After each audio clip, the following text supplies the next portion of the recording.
महास्तभिर जातक अध्याय 29। बेटे और बहू के लौट आने से घर में जैसे उत्सव का मेला लग गया। सुबह शाम मुर्गियों का श्राद्ध होने लगा। छोटा बेटा कि इतना तालेवर होकर लौटेगा ये उन्होंने कभी सपने में भी नहीं सोचा था। गृहस्थ और वानप्रस्थ का ऐसा अजीब मिलन शायद ऋषि याज्ञवल्क्य की कल्पना से भी परे था। मोहल्ले के लोग उन्हें नापसंद तो करते थे, पर जिज्ञासा के मारे कई लोग झुंड बनाकर शिव पार्वती रूपी उस जोड़े को देखने आने लगे। बाप और बेटा मिलकर दिन भर नशे का धुआं उड़ाते और रात को बोतलों की बोतलें कारणवारी यानी मदिरा चलती। सब कुछ ठीक ही चल रहा था, पर मुश्किल तब खड़ी हुई जब देखा गया कि बहू भी ससुर के साथ बराबरी से गांजे की चिलम में दम लगा रही है। मोहल्ले के लोग छीछी करने लगे, तरह तरह की बातें होने लगीं। लेकिन हमारे पागल सन्यासी अड़िग थे। उनके लिए लोक लाज से कहीं बड़ी जरूरत अपने बेटे बहू को घर में रोके रखना था।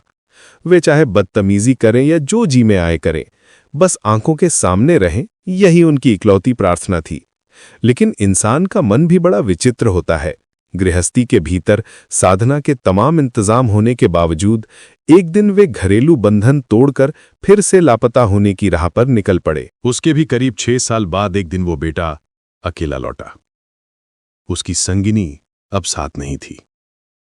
हरिद्वार की पुण्य भूमि में पेट की बीमारियों से जूझते हुए उस नारी ने अपनी देह त्याग दी थी। आखिर एक साधारण गृहस्थ घर की बेटी ही थी। गांजा, चरस और उस भीषण नशे का वार उसका शरीर और सहन नहीं कर सका। सीने में गहरी हूक और उन उदास यादों को समेटे वो बेटा तो लौट आया, लेकिन गोष्ठ दीदी सिर्फ एक खामोश इतिहास बनकर रह गई। घर लौटकर उस बेटे ने सन्यासी का वो लंगोट त्याग दिया और फिर से धोती पहनना शुरू कर दिया। आमतौर पर लोग दुख के मारे घर छोड़कर सन्यासी बन जाते हैं, लेकिन ये इंसान बिल्कुल उल्टा निकला। पत्नी के वियोग के दर्द ने उसे वैराग्य से खींचकर वापस संसारी बना दिया। पागल सन्यासी ने साल भर अपने बेटे की आदतों पर नजर रखी और फिर तय किया कि उसकी दोबारा शादी कराएंगे। सच तो यह है कि अगर पसंद नापसंद की कोई शर्त ना हो तो इस दुनिया में किसी भी लड़के या लड़की की शादी कभी रुकती नहीं है। सन्यासी के बेटे के मामले में भी यही हुआ। हमारी गोष्ठ दीदी बचपन से ही मन देवाधिदेव शिव की आराधना करती थी। शायद इसीलिए प्रजापति यानी भाग्य के देवता ने उनके भाग्य में एक शिव ही लिख दिया था। शादी के समय गोष्ठ दीदी की उम्र महज 15-16 साल थी, लेकिन बढ़ते हुए कदकाठी के कारण वे अपनी उम्र से थोड़ी बड़ी लगती थीं। वो एक अजीब दौर था। 12 साल की उम्र तक अगर बेटी के हाथ पीले ना हों तो कितने ही माँ बाप की रातों की नींद उड़ जाती थी और वे आने वाले नर्क के डर से सिमटकर रह जाते थे। इसका हिसाब तो शायद सिर्फ चित्रगुप्त ही दे सकते हैं।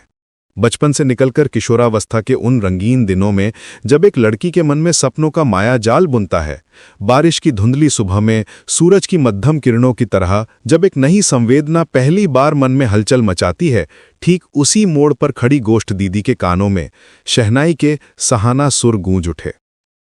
ब्याह कर घर लाते ही पागल सन्यासी ने बहू को बुलाकर अपने बेटे की सारी खूबियां यानी करतूतें साफ साफ बता दी। यहां तक कि पहली पत्नी ने पति के साथ घर छोड़कर भागकर कितनी बड़ी बेवकूफ़ी की थी, इसका पाठ भी वे उसे रोज नियम से पढ़ाने लगे। मानो वे नई बहू को पहले दिन से ही सचेत कर रहे थे कि इस जंगली घोड़े को कैसे खूंटे से बांध कर रखना है। लड़का भी नया खिलौना पाकर कुछ दिनों तक उसी में मगन रहा, लेकिन गृहस्थी में लौटने के बाद भी उसकी उस सन्यासी वाली नशे की लत छूटी नहीं थी। अकेले नशा करने में भला क्या सुख। सो कुछ ही दिनों बाद उसने गोष्ठ दीदी को भी उसी रास्ते पर खींचना शुरू कर दिया। जिद पकड़ ली कि वो भी गांजे और शराब की लत डाल ले, लेकिन गोष्ठ दीदी पहाड़ की तरह अडिग थीं। नशे के उस जहरीले धुएं को उन्होंने अपनी जिंदगी में किसी भी कीमत पर जगह नहीं दी। आखिर में अपनी इस जिद्दी पत्नी से नफरत करते हुए एक दिन वो लड़का फिर से घर छोड़कर किसी अनजान मंजिल की ओर निकल पड़ा। पागल सन्यासी पर इसका जरा भी असर नहीं हुआ। उन्होंने बहू को दिलासा देते हुए बस इतना कहा, गया है तो जाने दो बहू, देखना वो फिर ठीक लौट आएगा, तुम फिक्र मत करो। ये सारा इतिहास हमने कुछ पागल सन्यासी के मुंह से और कुछ गोष्ठ दीदी से सुना था। ये अजीब ससुर और उनकी स्नेहमयी बहू हम दोनों भाइयों के सबसे करीबी दोस्त बन गए थे। गोष्ठ दीदी हमें राम भाई और लक्ष्मण भाई कहकर बुलाते थीं, जबकि पागल सन्यासी हमें राम बाबू और लक्ष्मण बाबू कहते थे। हम भी उन्हें उनके असली नाम के बजाय पागल सन्यासी ही कहते थे। वे इस नाम से बहुत खुश होते थे। कहते, मेरे अपनों और दोस्तों ने कभी मेरा असली नाम लेकर नहीं पुकारा।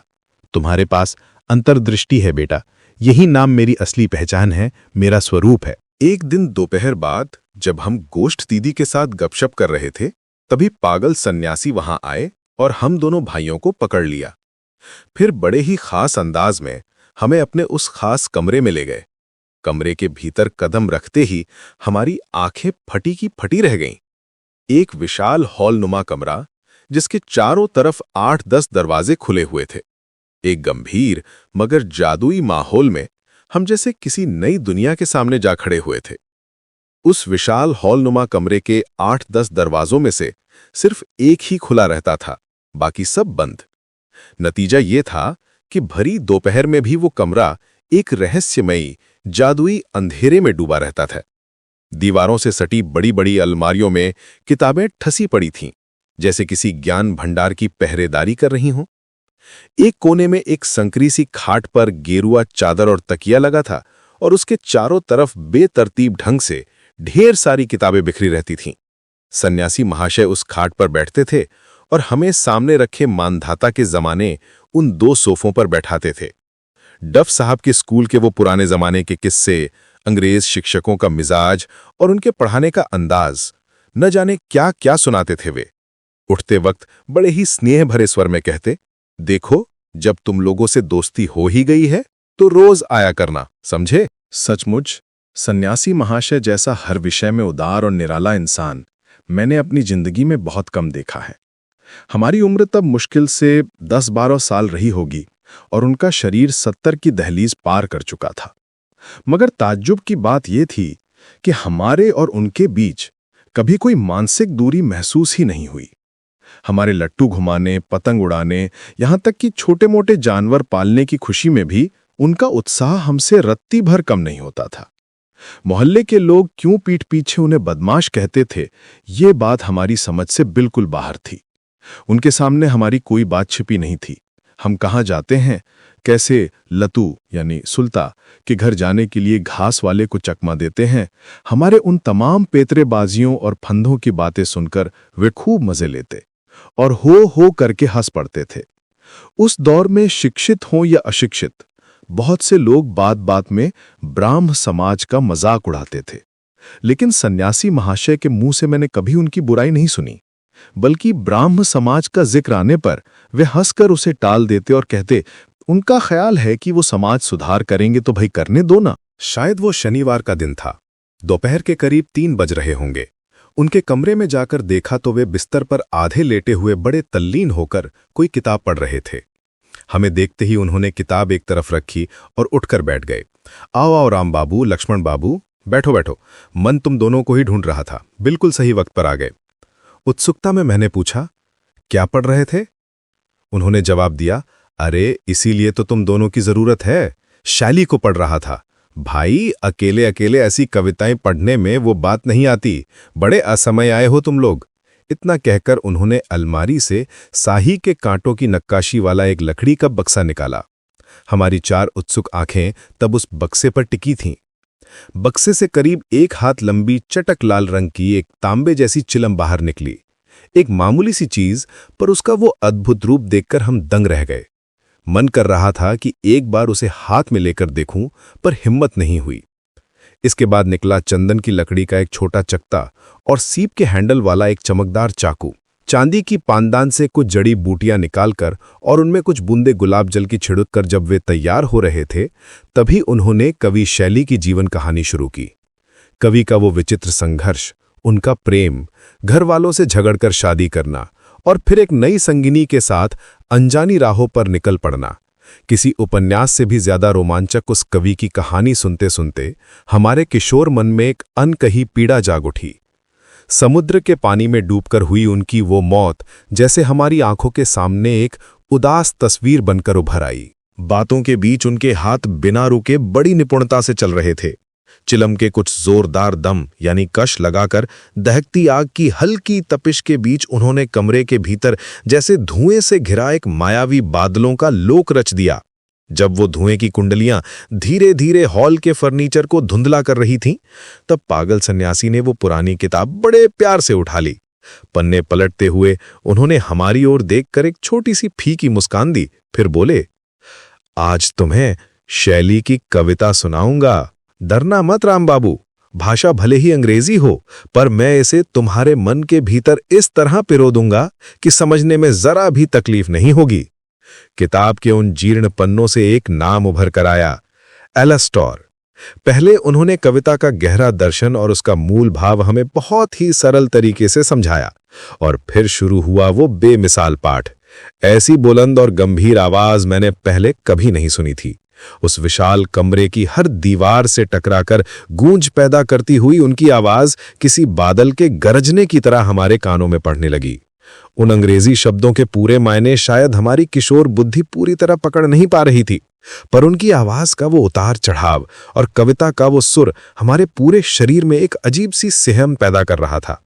उनके कंठ के उस जादू से हमारी आंखों के सामने जैसे एक एक कर विचित्र दृश्य सजीव होने लगे। हम जैसे अपनी आंखों से उस विरही कवि को देख पा रहे थे। एक अलौकिक चेतना की तलाश में वो घर छोड़कर सुदूर अनजानी राहों पर निकल पड़ा था। उसकी वो यात्रा अंतहीन थी, बिना किसी ठहराव के। न जाने कितने अनजाने देश, कितने पहाड़, जंगल और कितनी रूपसी स्त्रियां उसके जीवन में आईं, पर किसी का भी मोह उसे बांध कर न रख सका। उसके सीने के भीतर एक गहरी अतृप्ति की आग सुलग रही थी, एक दुर्लभ चीज को पाने की व्याकुल प्यास। चलते चलते एक समय उसका वो लावण्यमय शरीर जर्जर हो गया। बचपन का वो देवतुल्य रूप कहीं खो गया और वो एक डरावनी ढल चुकी मूरत में बदल गया। उसके पिचके हुए गालों और धसी हुई आंखों के भीतर बस उस आध्यात्मिक खोज की आग धक-धक कर जल रही थी। गांव के साधारण लोग दया करके उसे थोड़ा भोजन दे देते और वो उसी थोड़े से अन्न को खाकर फिर से जनशून्य पहाड़ों की दुर्गम चोटियों पर चल पड़ता। कोई उसे तूफान की रूह समझता तो कोई सोचता कि वो कोई रूह है जो इंसानी रूप धरकर इस धरती पर भटक रही है। छोटे बच्चे उसे देखकर डर के मारे मां के आंचल के पीछे मुंह छिपा लेते। इस विशाल दुनिया में उसके मन का हाहाकार और अकेलापन समझने वाला कोई नहीं था। केवल कुछ युवा लड़कियां जो प्रकृति के बहुत करीब रहती थीं। शायद वे ही कवि के उस गहरे विषाद की थोड़ी आहट पा पाती थीं। वे उसे भाई या दोस्त कहकर पुकारतीं। विदाई के समय उसका वह खून विहीन पीला पड़ चुका हाथ अपने हाथों में लेकर नम आंखों से तब तक राह निहारती रहतीं जब तक वह उदास मुसाफिर जंगलों के पीछे ओझल न हो जाता। क्या एक अद्भुत संगम था, सुंदर के परिवेश में एक भयानक करुण रस की धारा। उस भयानक सुंदर के रास्ते पर चलते हुए हमारा कवि अनिवार्य मौत की ओर बढ़ चला। उसके कांपते होठों पर तब बस एक ही मंत्र था, दृष्टि और प्रेम। जीवन की तमाम थकान और न पाने की टीस लेकर एक दिन उसने प्रकृति की एक नितांत एकांत और शांत गोद ढूंढ ली। वहीं सिर रखकर चिर शांतिमयी मौत ने उसे तमाम सांसारिक कष्टों से मुक्त कर अपना लिया। पाठ खत्म करने के बाद पागल सन्यासी किताब बंद करके काफी देर तक पत्थर की तरह बैठे रहे। कमरे के उस उमस भरे अंधेरे में उनकी खामोशी जैसे एक पहाड़ जैसा बोझ बनकर हम पर छा गई। फिर उन्होंने एक फीकी मुस्कान की कोशिश की और भारी आवाज में बोले, अलास्टोर के कवि की किस्मत में कम से कम पहाड़ का वह शांत और सुनसान कोना तो था रे राम बाबू। मरते समय कम से कम प्रकृति के उस शीतल आंचल में सिर रखने की जगह तो उसे मिल गई थी, लेकिन हमारी किस्मत में तो शायद वह भी नहीं है। क्यों, क्या कहते हो? इतना कहकर वे एक अजीब और कलेजा चीर देने वाली हो की आवाज में हंस पड़े। उस हंसी में कोई उल्लास नहीं था, उसमें बस सीने में भरी हुई नफरत, व्यंग और एक गहरी आह थी। कमरे की उस धुंधली रोशनी और अंधेरे के बीच भी मैंने साफ देखा कि उनकी दोनों आंखों के कोनों से आंसुओं के कुछ बूंदें ढलक कर उनकी सफेद दाढ़ी पर गिर पड़ी। मेरा सीने के भीतर जैसे कुछ टूट रहा था। आंसू अब किसी भी बांध को मानने को तैयार नहीं थे। मैंने मुड़कर देखा तो पाया कि अस्थिर भी पत्थर की मूरत बना बैठा है और उसकी बड़ी बड़ी आंखें भी आंसुओं से लबालब भरी हुई हैं। उस सुनसान शाम में हम तीनों जैसे एक ही उदास त्रासदी के हिस्सेदार बनकर एक हो गए। वो कमरा अब केवल एक भौतिक स्थान नहीं रहा था, वो एक ऐसा संगम बन गया था जहां एक थका हुआ अतीत और दो मासूम भविष्य कविता और आंसुओं के जरिए एक दूसरे में विलीन हो रहे थे। प्रिय दोस्तों, अंत तक साथ रहने के लिए धन्यवाद। कृपया हमें प्रोत्साहित करने के लिए इस वीडियो को लाइक, शेयर और सब्सक्राइब करें। आपका सहयोग ही हमारी सबसे बड़ी प्रेरणा है। धन्यवाद।